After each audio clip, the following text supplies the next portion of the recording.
Hello everyone, I am Tacet and welcome to the Gems of War Raids, week 23, day 2.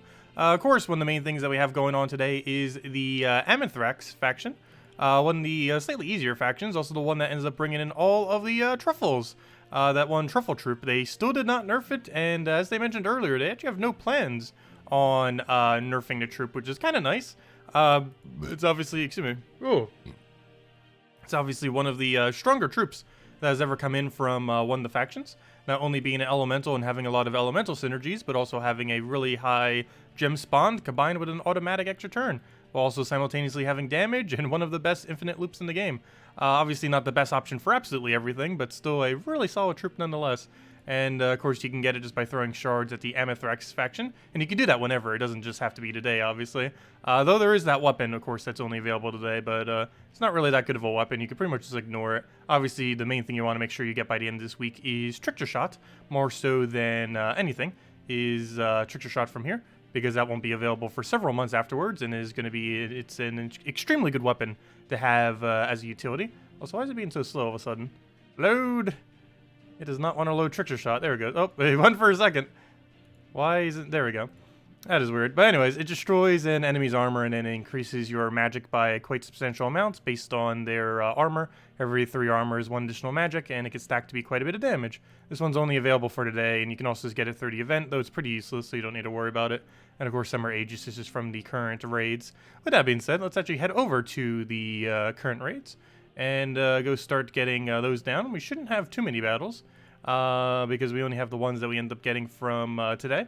Still using this team, don't think we'll need to switch out of it for any reason. I'm just using Mang, Mirage Queen, Defeated Skulls, the Birch in order to kill the Zugoff, and Elite Leprechaun for mana accumulation. And of course just using it with Titan so that we can get the additional mana, the Enrage, and the Barrier every brown to make sure that we don't take damage. But yeah, hello everyone, hello Tyranny, hello Decro, hello Isabel, hello Gustavo, hello Captain, hello James. And as I mentioned a little bit earlier this week, we will be playing Puzzle Quest tomorrow. We'll be continuing that, actually both tomorrow and Thursday. We should be able to get that down. And who knows, maybe we'll even be able to complete out the entire game by then. Probably not. I think we're only about 1/4 the way through the game. I actually have no clue how far we are. All I know is that we're up against like the first like major-ish boss of the game. And I think there's 4 major bosses, if I'm not mistaken. So if that is the case, then hey, we're 1/4 the way there. But yeah, I'll be continuing that tomorrow around noon Eastern Standard Time, which is around, what is that, like 16 hours from now at this point. But we'll be doing that the next 2 days. As far as Gems of War newer content, we're not really getting much this week. Basically everything we already had is what we already have. Like yesterday was like the only real thing that we're getting, because next patch is still at least a couple weeks away. It's definitely not going to be this week, that's for sure. Even though they're doing like a lot of spoilers and stuff for it, it's still not coming yet, obviously. And yeah, we're not getting any weekend event. We are going to be getting the old Dragon Kitty coming back, so if you haven't gotten that, you'll be able to go and get that, I believe, this Sunday, if I'm not mistaken. But aside from that, we have nothing this weekend for events. They're eventually going to be filling that gap, and for now, they're kind of just bringing back some old pets during those weekends, but we don't really have like a, you know, a proper event to do for the weekends. I have nothing else that's going to give us time to go level up the most recent hero class, which I'm not using right now, obviously, just because it wouldn't really fit into this team. But still need to go and get last Friday's class up. What was it called? The Corsair class. Still have quite a bit to go on there. I believe I'm only in the 40s. Still want to try getting it to at least 70. Ideally all the way to 100. That is our next priority for level 100 hero class. And more Gnome events. We are getting a Gnome event. Actually, it's been a while since we got the most recent Gnome event. Next Gnome event isn't till, I believe, early next month. Let me double check. I actually don't know off the top of my head. I know it's not this weekend. What I'm looking for. Return to main page.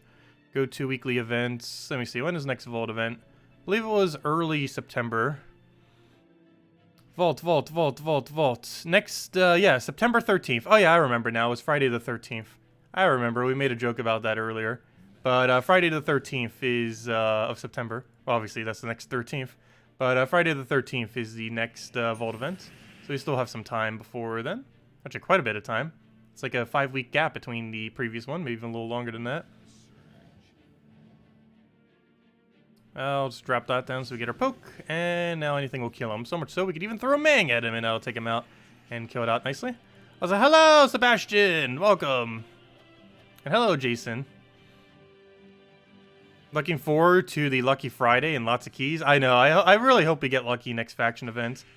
I'm going to be burning through so many gems next week. We're definitely going to be making up for the lack of events this week, next week. Because I'm going to be doing level 500 All-Seeing Eye and level 500 of the new faction. Both to pure faction, obviously, when I say 500. And the reason we're doing All-Seeing Eye... Also, I might do Hall of Guardians the week after that as well. Assuming the next patch hasn't come out yet, I might actually do it. Because there isn't much of a gem sink associated with next patch. The biggest sink that we really have next patch is not really any. I guess you could kind of say a little bit of a gold sink. However, the amount of gold you need is relatively trivial relative to the amount of the scrolls that you're going to be needing, the deeds, in order to upgrade them. And at the rate that they're going to come in, the amount of gold that you actually have to pay out for isn't really that much. Though the new upgrades will incentivize getting delves up a little bit more. So if you haven't already been getting level 200 delves, then yes, you might be spending a little bit more gold in that regard. Because you don't really get to utilize the extra 25% or 50% of those stats unless you start getting your delve upgrades up. Because it's the amount of extra stats that it does is not based on your base value of stats, but it's based on how far upgraded your delves are. Those little delve horde things. That's the only thing that they specifically increase. So 50% increase is not a 50% to your total stats, just specifically to your delve upgrade. So if you have it at 100, I believe you get like, what, 18 attack? So that would then go to 27 attack, and so on and so forth for all the other fields. We don't have a lineman here, do we? We'll stick around for now. We'll let him poke, but I believe that gives us a follow-up, or not. Okay, we'll take that. Still no follow-up, so we'll just have to go and, you know, I'm gonna do it. He can't kill us with one hit. Oops, wrong one. And we should be able to get any follow-up here, as long as he doesn't kill us all the way. And he doesn't, and he's dead. There we go. Let's see. Hello, Bolter. Hello, Fred. You're still awake. Oh, yeah, it might be late depending on your time zone. Sorry about that. Time zone issues. You're loving Gems of War so much. Thank you for all the videos you've done for the many years. Oh, yeah, no problem. And if you have any questions, feel free to leave them. And we'll go and make sure to answer them all. Yeah, I'm pretty hyped for next patch. Though we aren't going to have any, like, immediate content to do with this next patch, though, unfortunately. It's one of the problems that actually a few of the most recent patches have had. It might do, like, a lot of fun things and a lot of useful things for the game, but very few patches lately have been having, like, immediate content that you can go and grind out. Like, unlike last year where we were getting some updates, like, about 1 year ago, we ended up getting the hero class update where we had a lot of things that we could start focusing on and actually, like, immediately do as soon as the patch comes out. When the next patch immediately comes out, or, you know, when it comes out, there's not anything that we'd really be able to immediately do, for the most part. There's a lot of stuff that will help over time, but none of it you would, like, instantly be able to just go and do. Which is kind of weird, that a lot of the more recent patches have kind of been centered around that. I guess they all can't be extremely content-related. Though they have mentioned 5.0s around the corner. Apparently, based on what they've been saying so far, the patch order seems to be, we're currently on 4.4. Next patch will be 4.5. The patch after that will be 4.6. And then it seems like they're going right into 5.0. And 5.0 seems to be doing something along the lines of factions. They're going to be adding like a bunch more banners and stuff and some kind of, not exactly like a new game mode like factions, but possibly something along those lines. Like obviously it won't be exactly factions, but it seems like they're expanding out that system in some way. Probably adding a whole nother world. So instead of Underworld and Crystara, we'll have like a, I don't know, some kind of overworld or some kind of other little area. But it almost seems like they're doing something along the lines of that. Though we haven't really gotten much confirmation on specifics. As that's still a while out. That's probably not till early next year, a 5.0 patch. I highly doubt they'd be able to sneak that in. Because if they were, they would have to rush it in before Christmas, which is very unlikely. Most likely what's going to happen is we're going to get this patch in September. We're going to get the next patch in like late October, early-ish mid-November. And then we probably get like a mini patch right before Christmas. Or, you know, before the holidays there. Why is the VIP 20 needs 5 million points? Oh yeah, it is ridiculously high. Because there's people that actually spend that much money on the game. So they figured they'd make it that high, because why not? Just to give them some kind of benefit. They did say that they're probably going to rework those in the future to make them a little bit more enticing. Obviously, they don't want to make them too overpowered, all the perks from VIPs, just to make sure it's not pay to win. But they're pretty underwhelming at the moment, as most people probably know. But yes, it is excessively expensive to get VIP 20.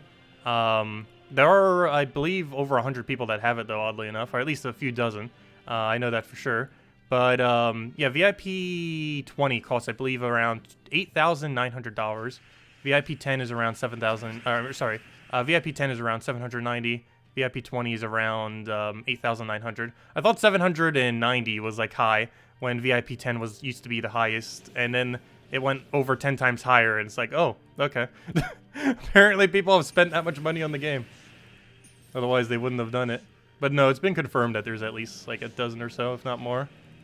That was like when it happened like over 2 years ago. There was like over a dozen. I assume there's way more than that now. Let's see. Let's take that for now. And he's pretty much dead. I'm going to throw a Mang first just because we might need a second Mang. Highly doubt it because we could probably just explode kill him. Or that works too. Favorite troop of all time? Probably Sunbird.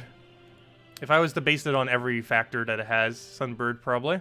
Would have to be my main favorite out of all the troops that are within the game.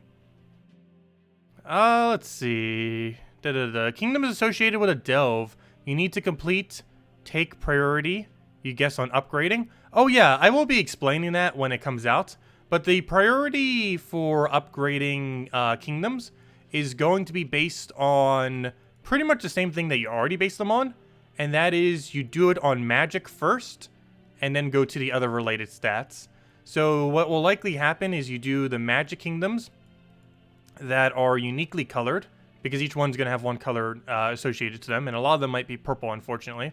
But you'll want to try getting all of the purple all of the magic factions upgraded, or all the magic kingdoms, I mean, upgraded with your scrolls. So whichever way that falls down, hopefully Blighted Lands will be red, Darkstone will hopefully be purple. I have actually no clue what colors they are. Hopefully Silverglade will be like yellow.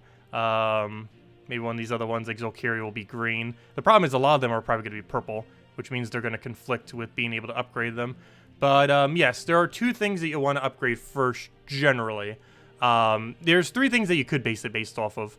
The troop bonus, the faction, and the bonus stat that you get once you get it maxed.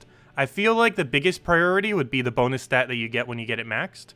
However, depending on what you're planning on using, you might do it based on team bonus or based on the faction. For example, one that would have an insanely good team bonus would be if you did it for Stormheim, because you could make the already absurd HP that 4x Giants has even higher if you end up using what will most likely be blue deeds in order to upgrade this kingdom. So even though this kingdom doesn't have a faction associated to it, you would still be getting a really big benefit off of the team bonus when using 4 giants, or 2, 3, or 4 giants together in a team, which also, of course, indirectly make Titans stronger in those instances. Though, of course, the other thing that you would use it for is, given that these will give 25 to 50% extra stats towards your horde, specifically this bonus right here, it would end up doing 50% extra too. So as I mentioned, that'd be like 27 if we were to get 50% extra, so on and so forth for all of them. But in these instances, you could try doing your upgrades based on factions that already exist, but do keep in mind that every kingdom will eventually have a faction. But of course, you would only get an immediate benefit from it if the kingdom already has one. But no, I believe doing it based on stats is going to be main priority, because obviously you'd want magic, you'd probably want some HP. If you could overlap those and have it so it's all three, like a good bonus, a good a good stat once you get it to 15, a good faction, or just a faction in general, and a good bonus for the team, that would work out pretty well. I don't think any of them have a good triple combo like that, because you don't normally use Darkstone in a whole team like that. I'm trying to think of some of these other ones that they're associated to. I don't know, which one would be like absolute best? I'm still leaning towards, as far as like the first 6, we would need to know what the colorations are to really be able to say it. And I believe I might know, but they might change it beforehand. So I don't want to go based on what the beta shows currently. Also, that hasn't actually been showed, so I can't really show that either. But yeah, if I had to guess, the best initial ones, assuming that most of the pure magics are going to be exactly the same, it's going to be something like you basically just match up one per faction. So it's most likely going to be Darkstone for purple, Stormheim for blue, Zacian for brown.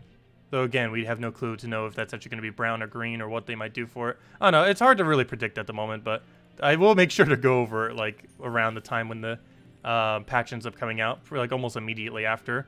It's just kind of hard to kind of guess without actually knowing what the colors will be. But obviously, you want to pick out one faction per color and do it one faction at a time. You do not want to partially upgrade any kingdom. Or sorry, I just said faction. But I keep confusing the two words. But you want to make sure you go and get a kingdom all the way to 15. You don't want to get like multiple kingdoms just to 12 and kind of just let them sit there. You want to just focus down one kingdom that's important, like Darkstone, get it to 15, then move on to the next important purple, like maybe Zolcaria or whatever it might end up being. But I believe Silverglade was pretty good too, isn't that? Doesn't that have a kingdom associated with it? Or a faction, I mean. Yeah, that's something we'll need to double check and everything later. But we'll need to know exactly what their colors are before we can really determine that to any degree. But anyways, let's go clear out these dailies real quick and then go do our faction assaults. And once we get the first orb for that, we'll hand out a redeem code. Let's see, what do we start with here? Let's just run, I'm actually going to run key team. Do I have plunder set up as my key team right now? I hope so. Let's see. You know what? I could just quite literally use the plunder instead, I guess. It's not exactly the same as key, but it'll get the job done. Might as well. I don't feel like I've been using it too much. And we do need to get this thing leveled still. It's at level 45. Still got a ways to go on it. But slowly but surely, we shall get it upgraded. Oh, we don't have a good option here, do we?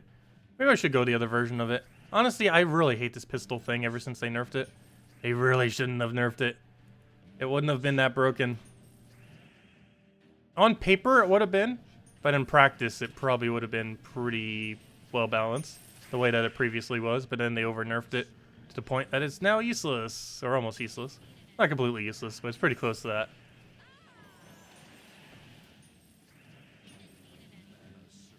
that. Let's see. Oops, I missed some things when I was answering that.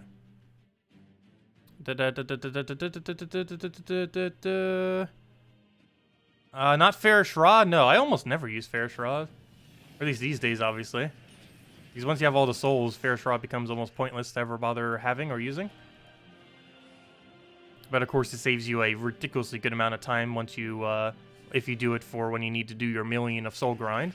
But after you've already done all of your grinding for souls, he becomes a lot less valuable. His main value is that he saves you. It's one of the reasons why I consider getting him first to be more viable. Because if you're going for 100% completion anyways to get eventually everything in the entire game, you want to get him as soon as possible because he loses value over time. He's only really good when you still need him to go grind out millions of souls. If you've already done almost all of your soul grinding, all the several million that you need to get all of the troops upgraded and get Dawnbringer and all that stuff, he becomes a lot less effective after that because you don't really need him for much other than accumulating souls. There are some teams that can use him for his damage, however, none of them are particularly meta at the moment. Though, of course, that could change. But as he currently stands, he's almost for the sole purpose of gaining souls. Haha. Puns. Let's see. The Mushroom Forest is cool, and you just got a first level 10 Delve chest. Very nice. Let's see. Yeah, magic stats are really powerful. Generally, when you go and do kingdom stats, there's a couple different ways that you can do it based off of. But the order is normally magic, attack, HP, and armor. Or you go, well, there's three main orders. Magic is always first, is basically the bottom line. But there's 4 orders depending on which way you want to do it. It's magic, attack, HP, and armor. And that's the most offensive version that you can do. Next is magic, HP, armor, and attack. And that's basically get the important magic and then get all the defensive ones. And then there's the order of... Wait, those were the 3 orders, right? Never mind. Yeah, never mind. Those were all the orders. There isn't another order. But yeah, you basically either go the offensive route or the defensive route. Basically. Depending on which one you want. We'll take that one over for now. As far as the order I'll be doing, I'll probably be doing it based on magic and attack. Though then again, I don't know. I kind of want to get HP just because if we're still going to be using Sunbird, we have to see what the current condition of Explorer is going to be like in the near future. But because if it's still going to be similar, where like Sunbird's an ultra meta for it, it's probably going to be better to actually go for HP as our second one. Unless we're going to go and start leaning more towards Rowaned, and who knows, maybe we even go Magic then Armor. But I don't think we're going to know that info next patch is the only problem. We won't know that until 4.6, and next patch is 4.5. But, oh well. They also, based on how many scrolls are going to be coming into the game, it's going to take about a year or a little bit more to be able to max out every single kingdom in the game. However, of course, we can prioritize them slightly more important ones first. And also, with that being said, that means we'd be able to get approximately 3 done per month then, with that being said. So that means we'd be able to get Darkstone up probably within the first 2 weeks if we get lucky enough. It really just depends how the scrolls fall, really. Because you can get a lot of different colors and then it kind of gets in the way. Also, when you use those Imperial ones, the highest rarity of the upgrading scroll things, the deeds that are required for them, of course that will take away your capability of doing it from a different one, since all of them require those higher deeds for the very high levels. Anyways, let's see. Did we finish out dungeons there? Yeah, we finished out dungeons. Need to go clear out our adventure board real quick with the quick kill. Let's run this with Sunbird. If nothing else, at least Sunbird will always be good for this, or Rowaned, either or. I'm not sure if I'm going to be leaning more towards Rowaned for all of these for now on. I do kind of prefer Sunbird in many instances, but for these lower kill ones where we don't need to worry about Explorer slightly having higher stats occasionally, ends up working out really nicely. I'll take that, grab our splits. But yeah, generally HP is better to have than armor though. Because armor as a value is probably the worst stat that you can ever have on a troop. Obviously on things like Rowaned it's really good. But on an average troop, armor is the worst thing that you can have. If you were to have anything extra, armor would be the last thing you'd want extra of.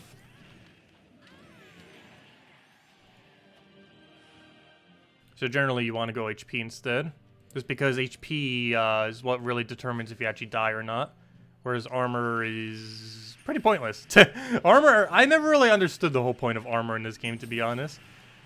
They've never really used it for much at all. It's never really had like a really special benefit. Like I could see if armor made it so you took like half damage or something while you're still taking damage or something similar to that. But I don't know, armor does almost nothing throughout the history of this game. It's kind of just like a weaker version of HP in most situations. I wonder if they ever will adjust that for balancing purposes into the future. Well, we'll find out. Let's see. Oh yeah, let me backtrack. I think I still missed a couple chatters. Let's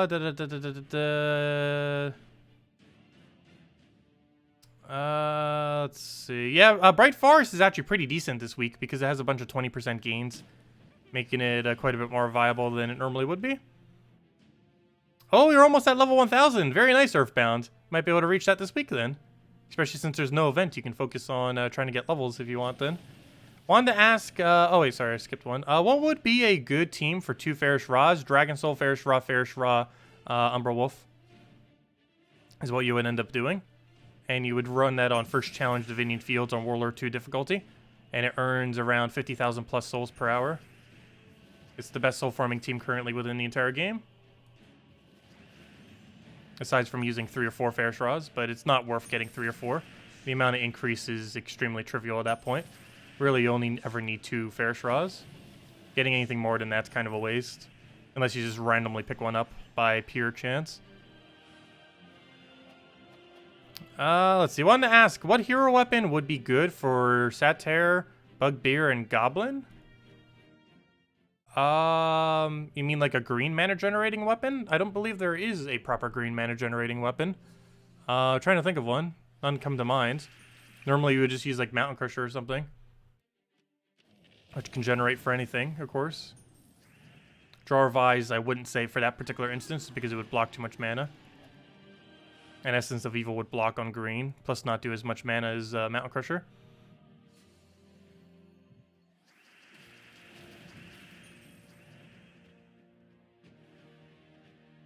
Yeah, I really wish the pistol would have been better.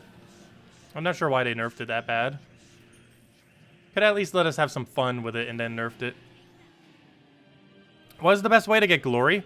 Generally waiting until Gnome event and then spamming the Gnome event like crazy. While you can get glory from doing PvP as one of the biggest ways that you end up getting it, PvP, delves, daily delves, stuff like that. PvP being the biggest infinite one that you can end up doing. It's only around like 1,000 glory per hour, give or take a little bit. And that's relatively low compared to how much you can get from glory gnomes. Glory gnomes during a vault event can earn you on average around 1,500 to 2,000 glory per hour, with many hours actually being able to go even higher than that. Yeah, I think we got as much as like 6,000 glory 1 hour before off of glory gnomes. But vault events are just so good for gaining glory that you generally don't really go out of your way ever to farm glory, and only ever do it during gnome events, just because of how much substantially better it is compared to any other time. So, yeah, September 13th is the next vault event for that.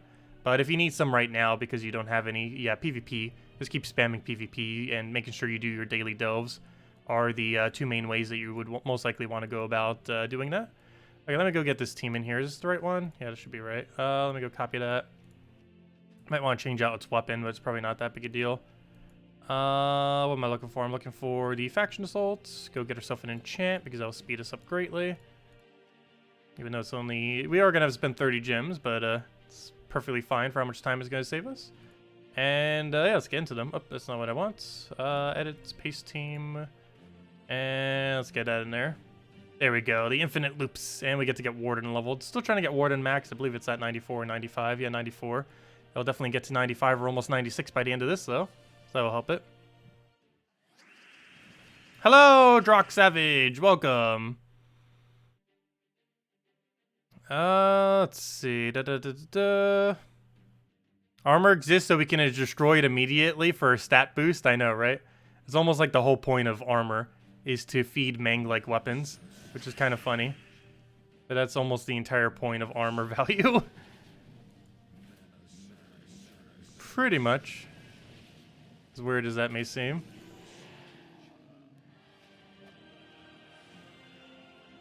What color is this faction? Isn't it green-brown? I was going to say, this team might actually be useful if we had... for the lower level delves, it would actually be useful if we had a 50% mana start on it.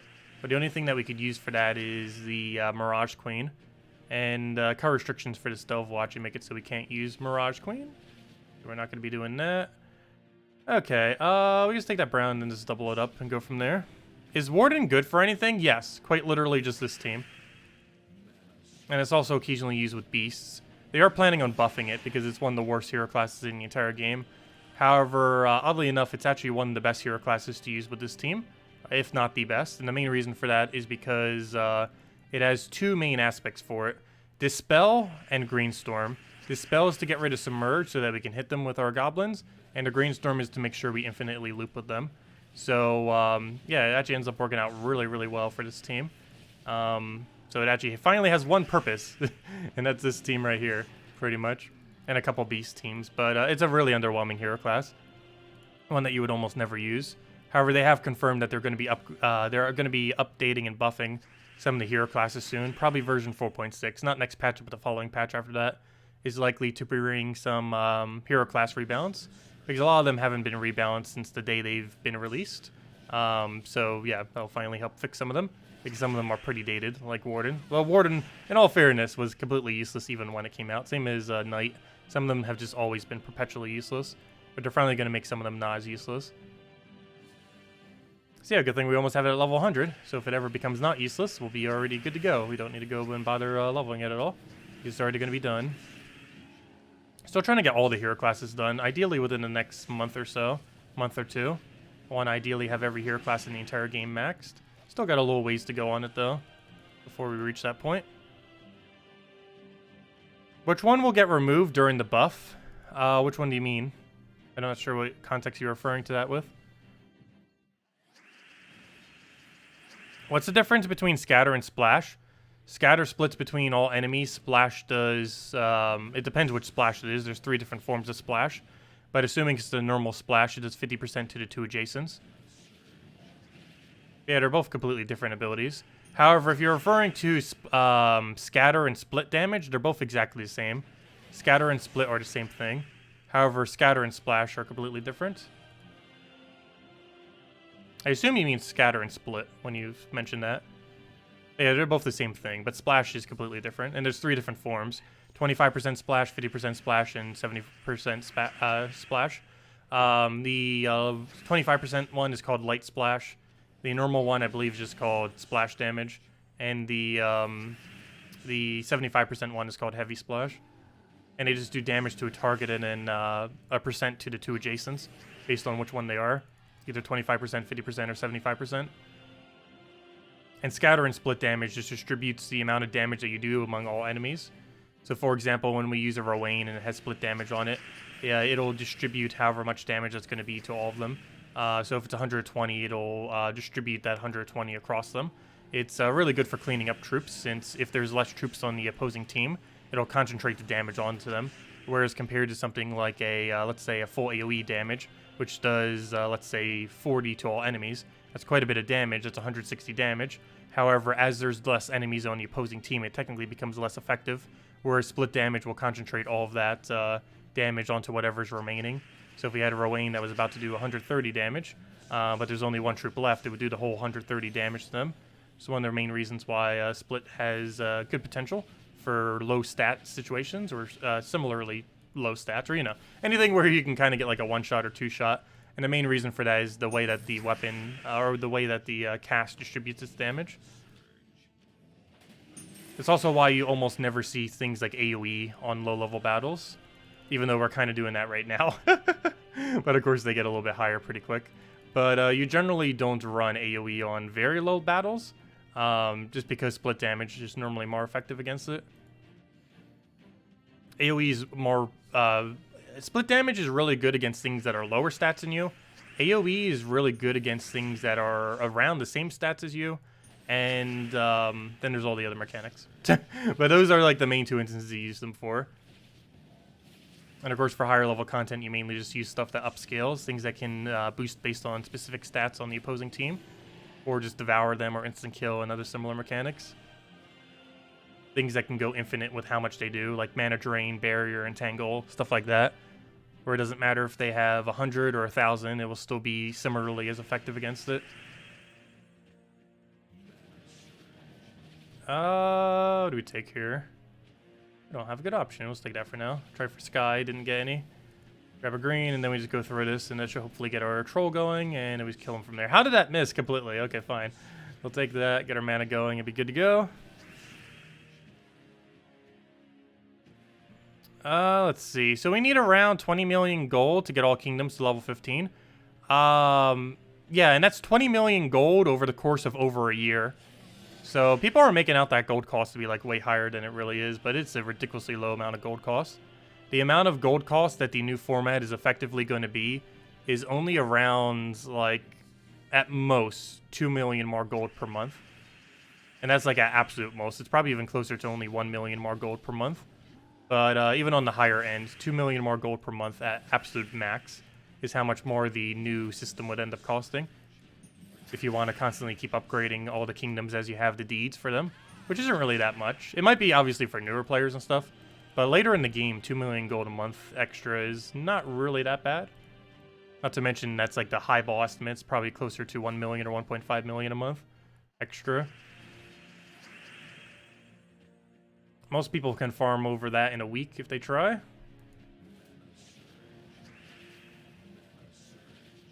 And of course, it's not like mandatory to do it, though of course you probably want to. Nothing will directly give you more resources, though. Not a single thing associated with it, I don't believe, is giving more resources. Because it's not increasing like your tribute or anything like that. It's just increasing your hero mastery sum, and it's increasing some other bonuses that you'll have, such as stats, team bonuses for the kingdom, and delves. Not a single one of them directly give you more resources. They might make it easier to kill things quicker and stuff like that, but none of them will directly give resources. From level 11 to 15, none of it helps with that. Which Explorer team is faster, Rowan or Sunbird? Depends on what you're doing. More often than not, I would say Sunbird, but it really depends what your HP and armor values are. as well as what battle you're specifically doing, and on if your Rowan will have enough damage or if your Sunbird will have enough damage in the situation. The main rule of thumb is as the game progresses further and further, Rowan will increasingly keep getting stronger than Sunbird. However, Rowan will always have the liability of if it takes any damage whatsoever, it substantially loses its damage output, where Sunbird will always have the benefit of even if it gets hit once or twice, it will maintain pretty much all, if not all, of its damage, which is the biggest difference between the two. But if you're one casting with Rowan, it normally wouldn't matter. The biggest issue is when you need a multicast. Any situation where you need a multicast, Sunbird tends to be better. Just because it has a lot less liability of getting hit and losing all of its damage potential. But either or is pretty much the correct answer. Also, depending on what team you want to build, you can even, in early game, build both. You can build something like Mountain Crusher, Sunbird, Rowan, and Leprechaun, or something along the lines. I was using something along the lines of that on my Nintendo Switch account when I was farming on that. Of course, Leprechaun doesn't currently exist on Nintendo Switch, but still same general premise as Firebomb, though Leprechaun works better in that particular situation. But yeah, Mountain Crusher, Sunbird, Rowan, Leprechaun's still decent, and you don't even need one of those legends upgraded either to be able to do that.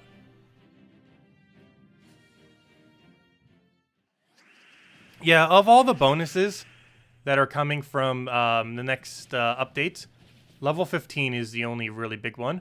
It's why I was saying that you're only going to do one kingdom at a time. You're not going to like do like 11 and 12 and level 13. You're on several of them. You're just simply going to focus down one per color and get each one of those 6 up to level 15, and then go find a different color. So you're basically going to be upgrading 6 factions simultaneously, or sorry, 6 kingdoms simultaneously, one for each color. And then once you finish one important color, you then move on to the next important color of the same color. But you do it into its entirety until you get the +1 stat. Because yes, that is pretty much the main reward that you would end up going for. Because the other benefits aren't really going to do much. Team bonus you're very rarely going to use unless it's like a really, really good team bonus, like the one for Stormheim and stuff like that. The faction bonus, while useful, isn't really going to be too substantial. It's going to be a little bit of an increase, but it's not going to be like anything too huge. Even if you have a level 200 Delve, that's only giving you like, what, 9 extra magic, 18 extra attack, and I believe 36 extra HP and armor, which obviously adds up because that's on top of the bonuses you would already have for a level 200 faction. However, it's not going to be too game-breaking as far as helpful for factions. Like, it's obviously going to make it a little bit easier, and it would make it so you might not need to buy like another potion or two, so it might save like 200 or 40 gems occasionally for that delve. But it's not going to make like that huge a difference for doing pure faction or anything like that. It'll help, it's just not going to really make that big a difference. Which is unfortunate, because they still need a somewhat better method to be able to do those. Pure factions, that is. But it seems like we're still going to have to lean on gems for the most part to be able to do those. Which I guess somewhat makes sense because for endgame, it is one of the only few infinite gem sinks left. Because a lot of endgame players are starting to get to the point where they have like all classes upgraded, so they don't necessarily need to throw gems at that anymore. And the only other thing that people would really need to throw that on in endgame, other than on hero classes if they wanted to, were factions. So I guess that's one of the reasons they're kind of keeping it like that, where you kind of still need some amount of gems normally to be able to go and get it done. And that's mainly because they need some kind of endgame gem sync. I guess they technically have leaderboards too, but I'm pretty sure they have data on that, and I'm pretty sure most endgame people aren't going for leaderboards. Obviously some amount are, but pretty sure if you take like a actual percent of it, it's probably only like 10% of people, 10-20% or something. They're like really contesting those leaderboards for gems. Or, you know, using their gems to contest the leaderboard, I mean. What do I take here? That one over. Because right now, I probably spend more gems on factions than anything. If we were to tally up the amount of gems for everything, factions probably has the biggest sink, I would say, at the moment. If it was any one specific thing.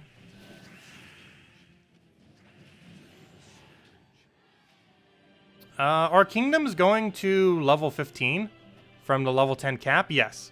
And they're also eventually going to be going to level 20 as well. Though for this patch, they're only going to 15. And it's probably going to be about a year until they really raise it to 20. And what they do for that, we don't exactly know. But it is almost guaranteed going to be moving to 20 eventually. They've already mentioned. But that's like a year out from now. It'll be interesting to see how high the team scores will go now. Oh yeah, we are going to be getting quite a bit extra stats from it. It's going to take a while until they all take effect, but yeah, we are going to get quite a bit of stats from it, nonetheless.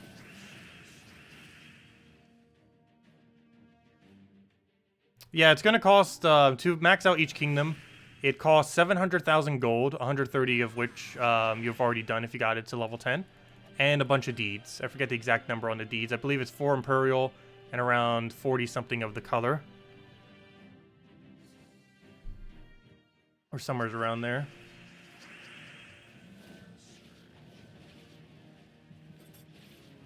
But yeah, it brings the total gold cost per kingdom to around 700,000 or so. With 530,000 being, or 570,000 being the actual cost if you already have level 10. Which I assume most people here already would. If you're worrying about getting them above level 10, you probably already have them at level 10. No, there's 2 different levels on kingdoms. There's the power level of the kingdom, and then there's the level of the kingdom. The power level is also sometimes called the star level, or I don't know, what even is the proper name of it? Let's call it power level. But yeah, there's a difference between the level of the kingdom and the power level or the star level of the kingdom. The star level is the one that has those little stars, and that does go up to 20, though it's not currently obtainable. The highest is going to be 17-star Darkstones starting next week. Will be the highest one in that regard. However, the actual level of the kingdom is being increased from 10 to 15 next patch, and will be increased from 15 to 20 sometime next year. But yeah, there's 2 different levels. There's the one that you see right underneath the kingdom, and then there's the star. The one underneath the kingdom, the 10, is what's being increased to 15. The stars are being left exactly the same. But yeah, it's just those 2 different things. But yeah, it is called power level. I do call them by the correct thing. But yeah, these are called power levels, and the other one's just called kingdom level. And kingdom level is the ones that's being increased, and the power level is the star thing, and that's not being touched next patch. There's a possibility they might tweak that into the future, the power level. But hopefully they don't too much, because that's a great way of gaining gems, that's for sure. It's probably how I get most of my gems these days, if anyone's ever wondering, is from tributes. Is with how many times I click the tribute button each week. I'm pretty sure we average like 800 gems a week, just off of that tribute button, not even anything else, just that button alone. And that's what helps pays for all the events, so we can do them all for free.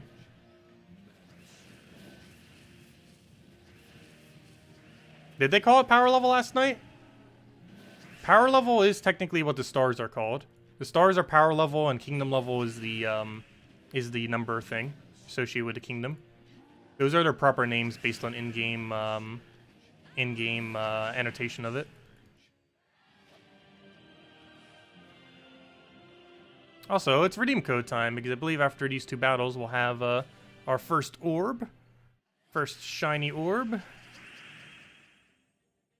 I'll take the green for now. Also, I definitely need to make sure I keep going on that shard grind, because we're going to be needing a lot of chaos shards next week. And by a lot, I mean a lot, because we're doing probably 3 factions within 1 week. We're definitely doing at least 2 factions within 4 days, but I might do all 3 of them. I'm not sure. It's going to take a while if we end up doing that, though. And next Tuesday, next week, we're quite literally just doing an entire day stream, most likely. I'm going to wake up around 10-ish, noonish, somewhere around there, after I get all my normal morning routine done, start up the stream, and just stream, like, quite literally the entire day, next Tuesday. The one for the Friday will obviously be spread out a little bit more. We'll spread that over 3 days, but the Tuesday event has to be done all on Tuesday. So we're just going to grind it out like crazy. And who knows, maybe we'll even make leaderboard. I don't think we'll make a power orb, obviously. I've never actually gained a power orb physically on this account, like one from a leaderboard. But we'd probably make top 10. I don't think too many people will go for it, but you never know. I'll find out. Like, obviously, you can see some people really go heavy on it. because this is a Tuesday event right now, and you can see, yeah, someone went all the way to 5 million. The normal amount that you would have by around 500 is basically where they are right now. I believe it's around 2.5 million is around where you would be. So that means, yeah, we could make top 6 easily. So we're going to get some of our gems back at least, and a power orb, or not a power orb, a major orb. Though if we get lucky, we might be able to push to top 3. Hopefully there's not too many people contesting it next Tuesday. We'll find out. But yeah, hopefully we can make top 6. 250 gems back in a major orb isn't too bad. Obviously relative to the 1,500 to 2,000 gems we're going to put in. That's obviously not much, but at least it's some of our gems back if nothing else. And worst comes to worst, we can still make like top 20 most likely on that Tuesday. And top 20 gives us 150 gems back and 2 little small orbs. Top 10 actually gives 50 extra gems on that, so yeah, we'll see exactly where it lands. Oh, there actually are quite a bit of 500s. However, these look like rush 500s. I don't believe they did every single room. I'm pretty sure if you do every single room, it is around 2.5 million. Like where he's standing right here. It's around this area right here. If you do every single room. You can even tell by the fact that he's right at that. And by the time you do 3 more, it would be around there. And then if you did all of them, it'd be around there. So yeah, those 3 look like what happens if you do every single room. Whereas quite a few of these 500s are what happens if you rush it down. Which is not what I'll be doing next Tuesday, assuming we have the time. Which is why we'll be streaming all day next Tuesday. But anyways, let's go back to the faction. Do one more battle and then hand out our orb. Right, never mind. It's already time to hand out our orb. Or the code, I mean. Grab the orb. Hopefully get something good. A blue! Yes, we did. Very nice. How many blues do we even have these days? I think we're sitting on 8, if I want to say. 8 small ones? Nope, 9. Oh, well, I was right. We were at 8, but now we're at 9. Okay. Anyways, let me go hand out codes. Code time! Code. Where is it? Oh, this is, I believe, my last code from the previous batch, but I did get a new batch as of yesterday. Well, let me double check. Did we use this one? Yes, we have. Did we use this last one? Hopefully not. I believe this is the last one from the previous batch. Yes, it is. Okay. And then I'll just need to go set up the next batch. But luckily, she already sent them the other day, so we're good to go on that.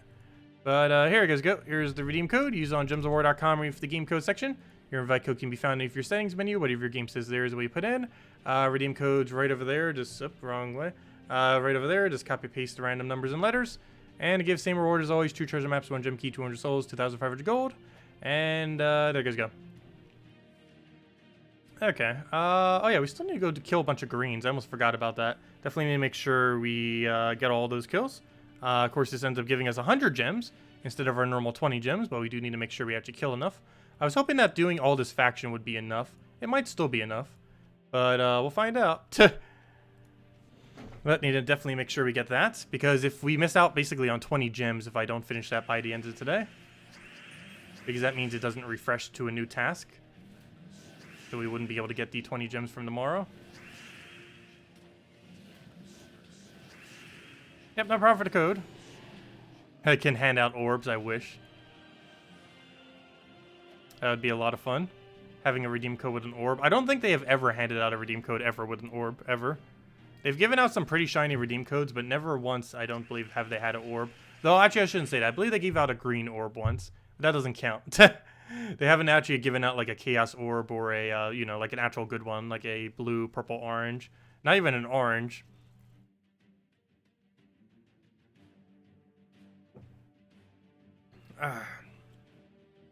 What is my talent tree selection for this class? I'll show it in a second.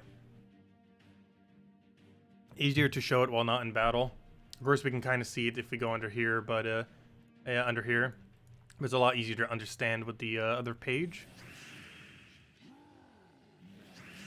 Yeah, we'll show it after this battle. The main most important thing is that you run Entangle at the start of battle, as well as Green Storm and Dispel. Those are the 3 main things. Everything else that we have set, I believe, doesn't matter at all. But the 3 most important things is Entangle at the start of battle, Green Storm, and Dispel on every extra turn. Let's see, where's my class? Where's Warden? Warden. But yeah, we have it set to Hunter's Mark, just so we can do a little bit more damage with skulls. All 3 of these are normally going to be pointless, because the weapon's not going to do anything. The next one, you Entangle first enemy. That's generally going to be your best bet, because they won't be able to do anything but their skulls initially. Leaf Storm, one of the whole reasons why we even have this class is for the Green Storm. The next category is pretty much useless. So, yeah, you pretty much just go for extra green armor. And the next most important thing is having that banished. I will end up getting rid of all their positive stats effects. And even if we had this final perk tree down here, none of them would be useful. So none of them would even be set. But yeah, the three most important things is banish off of 70, leaf storm off of 20, and entangle off of 10. Those three are the main three that we're using this hero class for. Particularly the green storm plus dispel is the main premise. Because it's the only hero class that has that combination. No other hero class has both green storm and dispel. Unfortunately, this hero class doesn't have half mana start, but in the context of this team, we don't really need that for our weapon. We could, of course, put an offensive weapon if we really want to there, but more often than not, we're not really going to need it. And I like having the cleanse just in case, because the second I take cleanse off my team, we are going to have a battle that requires cleanse. It's almost 100% chance to happen, because that's how it always works. The second you take off your utility that you need, it's just going to punish you for it. It's like that is always the way it is.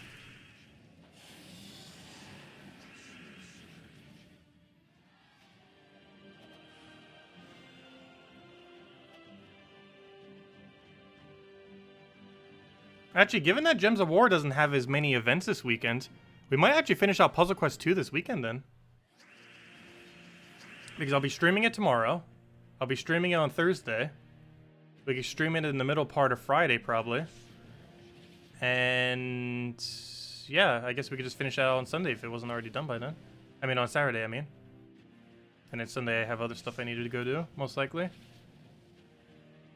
But we'll see. We might actually be able to get it done. I'm actually really hyped for playing it again. I almost wanted to play it like off stream. But of course I just wanted to play that account only on stream. We will be revisiting it tomorrow, for sure. And Thursday, for sure.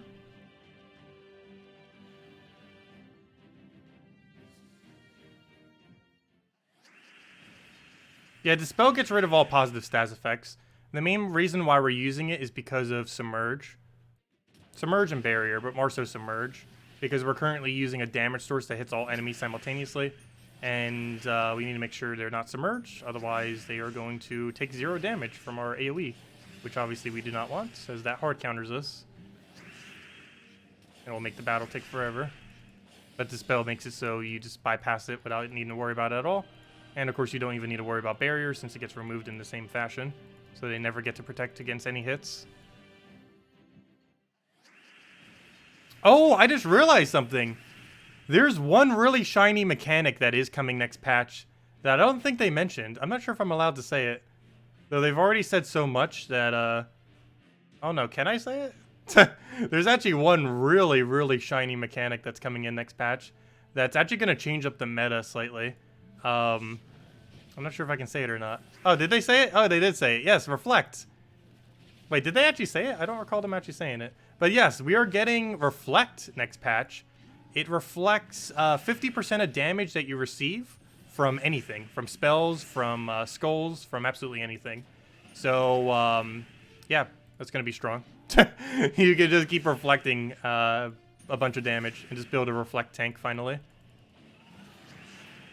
It's going to be quite interesting to see how it pans out. Especially since it stacks with Bless and Barrier and stuff like that. If you are barriered and you reflect, it'll still reflect the damage. So for example, if you do 100 damage to something that has Barrier on it, you will take 50 damage while they take 0 damage. Yeah, it's going to be a really strong mechanic. It's going to make Dispel a lot more valuable. Because obviously you can just Dispel or remove it if you need. But anything that ever has Dispel, particularly all the hero classes with Dispel, are going to be quite a bit more useful starting next patch. Even more so than they already are. Though you do have to keep in mind, nothing's going to be able to place it well initially. Obviously, the only real option we'll have for it is Divinia and stuff like that. But obviously, as they add stuff that has a 100% chance to do Reflect, then, yeah, then we're going to start having that mechanic starting to become more prevalent. But initially, when it gets released, it's not really going to be used much, because there's almost nothing that can apply it. Divinia is about your best bet, and that's going to take forever to try applying it that way. It'd be interesting to see how it pans out, because you might not just be able to do damage rush sometimes. Also, it's going to make things that have high HP and armor possibly more viable, since you can now just go and buff them up and make them so they can just kill out the opposing team, just by them simply trying to hit you.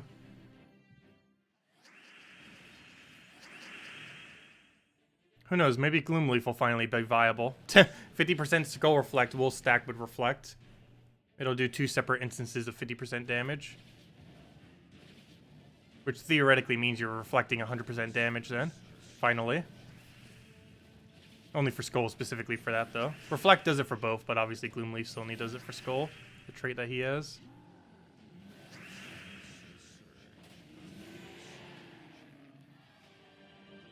I don't believe you can reflect damage. I am not 100% certain on that, but I'm pretty sure you can't reflect.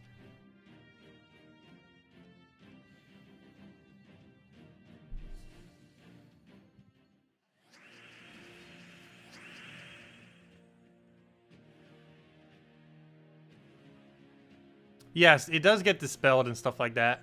However, if I'm not mistaken, it is not single use. I'm pretty sure it lasts until you take an action. I need to go double check on that. I actually don't remember off the top of my head. But I believe it doesn't... It's kind of like how Bless is and stuff like that, where it doesn't get removed unless you take a skull or cast.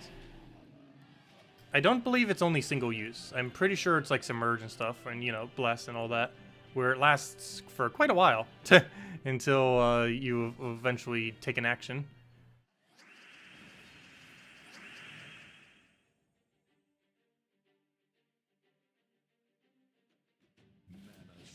Double reflect damage to Fairy Fire enemy. Fairy Fire would increase the amount of damage that Reflect would technically do. Not on the receiving end, but obviously if something's doing 50% more damage to you, then you're going to be reflecting back that. So if they were originally going to do 100 damage and then they're going to do 150, you'll reflect back to 75, not the 50. But you're still taking the full amount of damage. Unless you have Barrier or something. Yeah, Barrier is going to be really strong with Reflect. Because the damage does reflect through Barrier. So even if you take 0 damage, it'll still reflect however much damage you should have taken. So if they hit you with 100 on Barrier, you're taking 50 damage.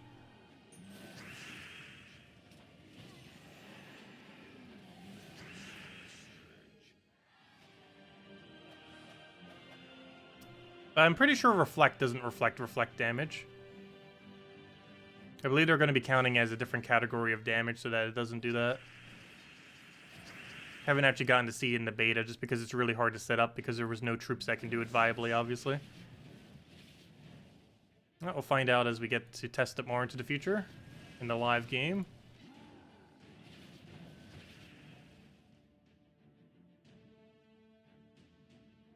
I'll take that. Dawnbringer meta teams. I don't know, if we ever get a viable enough Reflect, we might. Though there's better Barrier options than Dawnbringer. But as far as hero options are concerned, yeah, it's the best one that it has. Oh, why did I just take a Skull? Could have already won. Even has Hunter's Mark and everything. Oh well, there we go.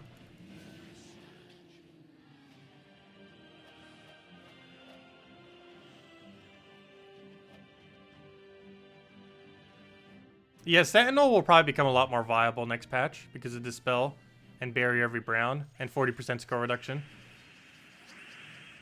I personally don't use it too much right now just because it's a lot slower than Titan and Plague Lord. However, if Dispel is very, very important to have, which it will be for those kind of counters, then yeah, it won't really matter that it doesn't have the half mana start because Dispel would then be more valuable because you would need it to not die to reflect.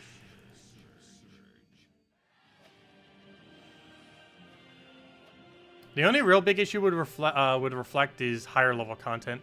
Like if we start getting stuff that has hundreds of stats that has reflect on it, because then it's like mandatory to run Dispel or Devour or, you know, something like that. Also, if I'm not mistaken, instant kill does not reflect damage if you instantly kill something. But I believe some of them interact slightly differently, so we'll kind of have to see over time. But if I'm not mistaken, instant kill options, Devour definitely doesn't. But other instant kill options, I also believe, does not reflect it. Skull Spam will, but like if you do a Skull Spam instant kill. But actual mechanics that have specifically kill out an enemy, I don't believe gets reflected by the 50%. So it will not have reflected instant kill back to you. It will if you use Archer, because Archer is a little bit weird with how it calculates it out.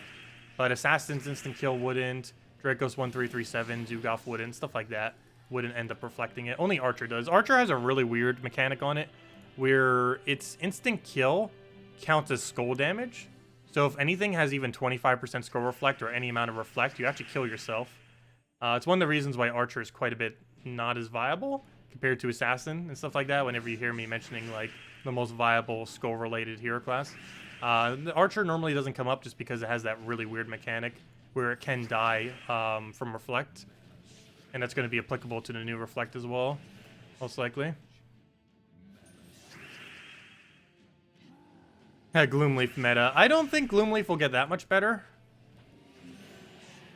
And the main reason for that is it just blocks too much mana and has almost a nothing ability. Its ability is excessively underwhelming. But yeah, against Skull Spam teams, that will be pretty funny. 100% Skull Reflect is possible starting next patch with Gloomleaf. Only with Gloomleaf. Though you could get 75% with Yagway and other similar things. I really wish they would give a hero class that has 25% Skull Reflect on it. That would actually be a really good hero class. I feel like Blighted Lands would end up getting it. Though Blighted Lands obviously currently does not have a hero class. Actually, should go double check. What are the upcoming hero classes? Do any of them have it? If any of them were to get it, I feel like Blighted Lands would get it. That or Sinner Mirage, or both. Getting a perk of 25% Skull Reflect on hero. Because that combined with Reflect would be pretty funny. Let's see. What am I looking for? I'm looking for classes. Let me see. Where's their talent trees? Ooh, a hero class that's getting Jinx. Oh, there's the one for Blighted Lands. Aw, they didn't give it, they gave it Jinx. They didn't give it 25% Skull Reflect. Oh, we only know what the traits even are for the next two. They haven't determined it any further. But yeah, the next hero class is Suncrest on September 20th. As far as traits, it's just getting Satyr Bond for the 2 extra life. It's getting 2 damage to a random enemy on 4x 5x matches. And it conjures a random storm when matching 4 or 5 gems. They better rework that because that's going to be so ridiculously useless. It already has that off of one of its perks. So it's completely redundant. I'm not sure what their plan is with that. But it's really bad. But yeah, there's that one Suncrest one. Then we're getting Blighted Lands after that. October 25th, the week right before Halloween. And it has Curse, which does 2 random skill reduction to enemies. Jinx, which is actually really good on a hero. And if you can combine that with another Jinx, it's actually going to be a good mastery reducing option. But its unique thing is it does 25% chance to summon a Nightmare when an ally casts a spell. And Nightmare, I believe, is one of the troops that's coming out. I'm not sure when, actually. But I don't believe we currently own, or that troop isn't a thing yet, Nightmare. Sounds like something that isn't currently out. But we'll have to see how viable that is. Depends what a Nightmare is.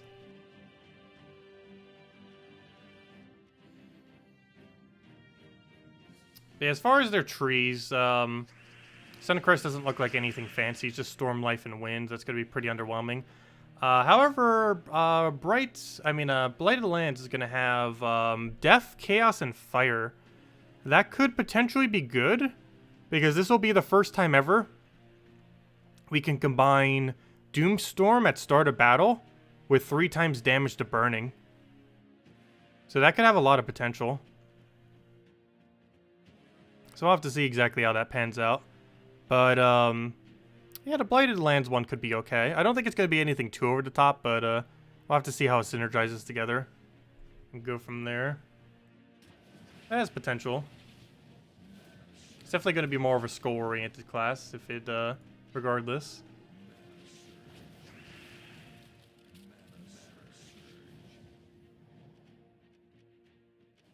It's the Fire Horse, pretty much.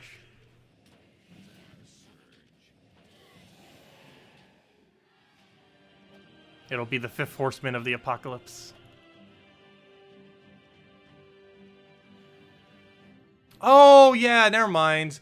I know what it is. Yeah, Nightmare is that one useless horse. Wait, why on earth does it summon that? Yeah, I understand that now. It's the Nightmare. Get it? Ha ha ha ha. Actually, I don't even have that troop upgraded, oddly enough. I need to go open gold keys to go get it upgraded. It was like the last troop when I was like not buying all of them up. And now I'm gonna have to waste like orbs or a bunch of gold keys for it or something. Probably gonna waste gold keys for it. Because it will be required for a kingdom upgrade, I believe, in the near future. Actually, it might even be needed for one now. Actually, is it needed for one now? I don't believe it is. No, because we don't have a hero class for it yet. But once we do, I'm probably gonna need to go and upgrade the Nightmare, not just for the hero class itself, but because of the needing the kingdom upgrade. Yep, and the last 2 rewards, 2 more devils to go, and a part of the other one most likely. Hey, maybe we'll get a Valraven in that time. Seems like we have a lot of sigils. I only bought 1 pack. Guess the Valravens were lucky this time around. Okay, I'll take that for now. Get it up in 1 more turn. What else we need? Grab a blue, just get it doubled.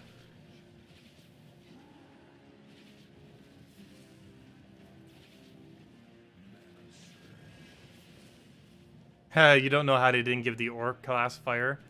Yeah, that would have been definitely helpful for it. I guess they haven't discovered fire yet. Haha.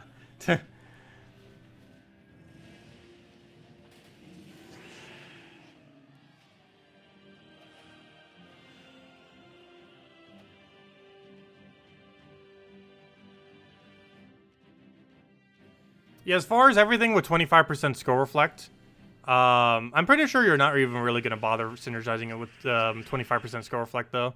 But if you were to do it with 1, it would probably end up being either Yagway or Wardbreaker, simply because both of them can gain additional stats.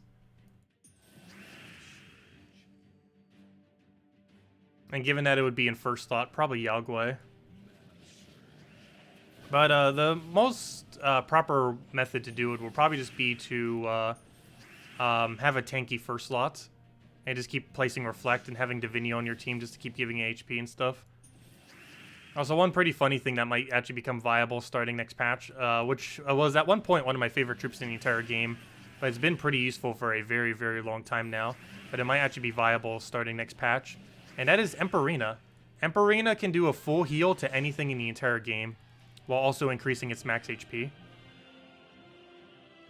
So you can constantly keep just getting it up and then keep getting it all the way back to that up to value.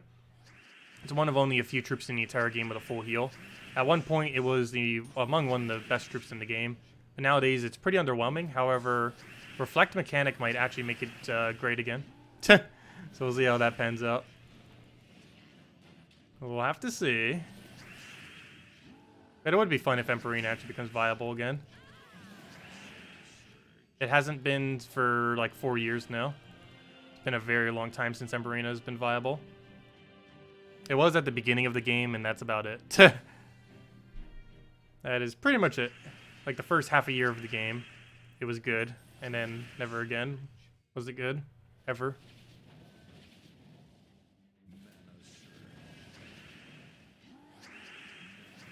Okay, I'll throw that down. Yeah, the Nightmare is the horse. When you read it, when I saw the word Nightmare, it's like it didn't phase. But when you say Nightmare, it's like, oh, the Nightmare. Because that's a joke pun thing that they have going with it. It seems like a really pointless summon, though, to have as a unique trait. Nightmare is not a good troop. Even if it's summoned with Empowered, or, you know, with full mana, it'd barely even be useful. I really wish they would make it do that, though, at least. Kind of like how Dragon Souls is. They need more things that do that. Like, unique traits that automatically summon things that have full mana already. Even if the troop doesn't naturally have full mana. Like how they did with Dragon Soul. Summoning a full mana baby dragon. There's a lot of potential that they could do with that. Things that normally don't have any mana start that could start with full mana if it gets summoned from a specific method.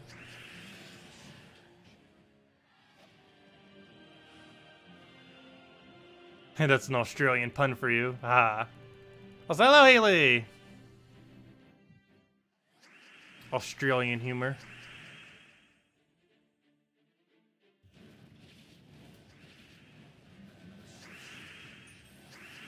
Okay, I'll take that over for now. And then we'll get this and everything else. Grab another one.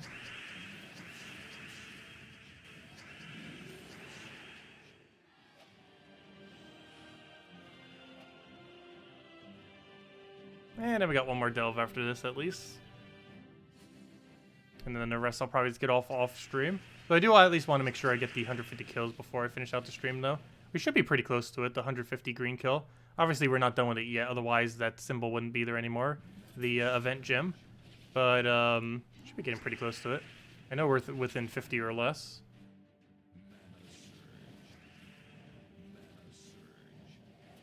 Oh, he just got rid of all my things I needed. As long as he doesn't kill us here, we should be fine though.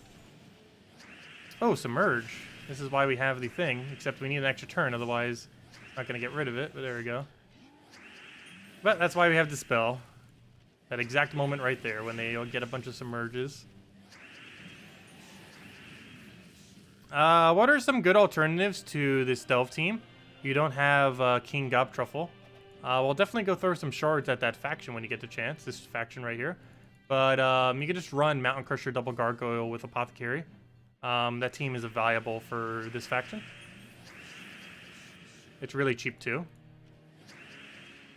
You just have to get the 2 gargoyles off of Half Guardians, which are really cheap to do so, and they're even easier to obtain than the Gobtruffles.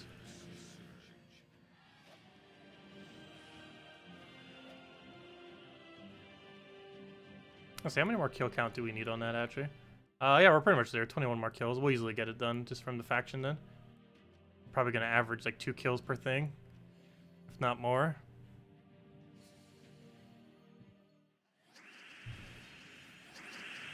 Okay, I'll take that for now. We'll grab a brown to purple to blue and to a bunch of other stuff apparently. Get a double.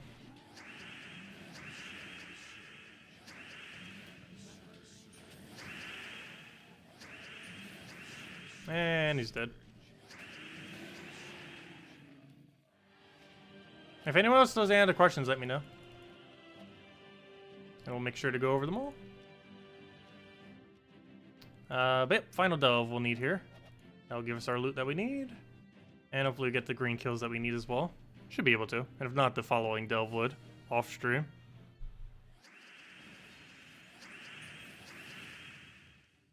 But yeah, the game plan for this next week then is, of course, still our normal nightly streams every single night.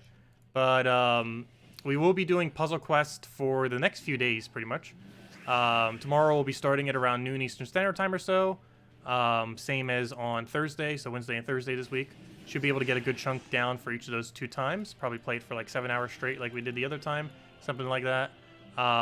Friday we'll be having our morning stream. There's not anything directly that we'll need to be doing. However, I will be grinding out the most recent hero class that was added. Messing around with that. Maybe messing around with a few other teams and whatever else we need to get done. And then probably switching over to Puzzle Quest 2 then. And then Saturday, I might just do Puzzle Quest 2 just entirely. Just because I don't think we'll have much else to specifically do in Gems of War. And then on Friday night, or on Sunday, I probably won't have any stream until night. And at night, we'll go over the pet. Because we'll have a little dragon kitty most likely. And just go over the next week's event, of course. And gosh, is there a lot of things we're doing next week. Entirety of Tuesday will be a stream because we're going to be doing the entirety of All-Seeing Eye. And then, of course, the Friday weekend next week is all of the new faction. I forget what faction was called, but whatever the new faction was.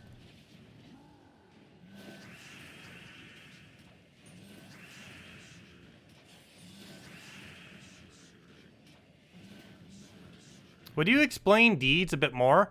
The first point you don't understand is whether deeds task replace an item or the adventure board. The deeds are going to be over top of adventure board, and it's going to make some other things technically less likely. However, they're mostly putting it over top of resources that are not gem related. So for example, like gold, souls, glory, stuff like that. Yes, City of Thieves. Yeah, that's right. That's the one that's coming this Friday. But they ended up saying, supposedly, that the gem rate should be exactly the same. So hopefully they didn't put it over like too many keys or anything like that. But yes, it will be over top of adventure board, so it does mean theoretically you won't be getting other stuff instead. However, they did say that the overall gem value should be exactly the same as how it is now. So even though you'll be getting less other tasks, technically, it should still come out that the gem value is the same from those tasks. But we'll see exactly how that pans out, because we can't really tell from the beta exactly how that would be over time. But we'll be able to tell in the live game a little bit easier after like a few weeks to a month. But it shouldn't have any direct impact on how many gems you get off of the daily stuff. But it will probably affect the gold, soul, glory, and a few other of those smaller rates. The white pet food, stuff like that. Some of the ones that don't have any inherent value to them. Or, you know, not like direct gem value. I guess technically glory and gold does have a small amount of direct gem value. Very low, though. Oh, yeah, next faction is really bad as far as the troops we're getting. It is really, really, really bad. And what was your second question? Is it random, but everyone gets it if someone gets it? Or does... the way that Adventure Board is going to be is Adventure Board is going to be random, except it's the exact same for everyone every day. So it's kind of like how Soulforge is, where it's random every single week. It's 100% random, or pretty much 100% random, but everyone gets the exact same randomness. That's basically what Adventure Board will be like starting next patch. Currently, everyone gets completely different stuff for their Adventure Board, but starting next patch, every single person will get the exact same thing. What that is will be completely random per day. However, everyone will get that exact same random, and that includes all three of them. It could be like souls, gems, and deeds, or something like that, as the three things we get, and every single person in the entire game will get that. The only one that I believe is not affected by that, though, is the top value. The top value where you get either the ability to kill 100 things for 20 gems, or 150 kills for of a color for 100 gems. I believe that is unaffected by this new system that they're doing. And the main reason for that is because earlier on in the game, there's a different system over top that top part. And in order to not like bug it out, I believe they did have to make it still random or something like that. But that's not too big a deal, because that doesn't have too much of a impact. Though, of course, it could give you a little bit more gems here or there. Because obviously we're getting 80 more gems than normal today because I have that right now. But I believe that one will still remain 100% random and be completely different for everyone. But the bottom three will be the same for everyone.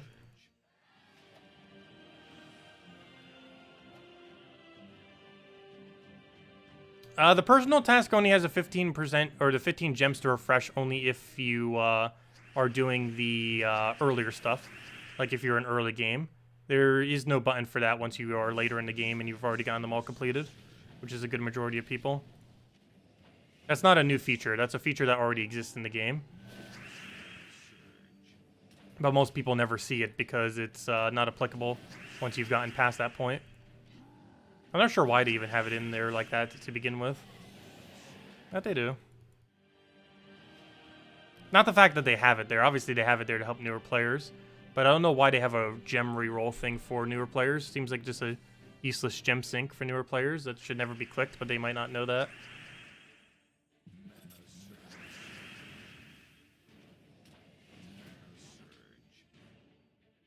Hey, they could buff Delve Troops at the last second. I highly doubt it.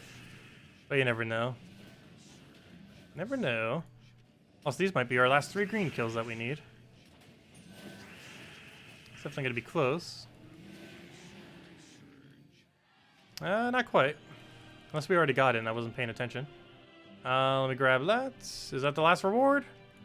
Yep, there we go. Hey, we didn't even technically need that extra one.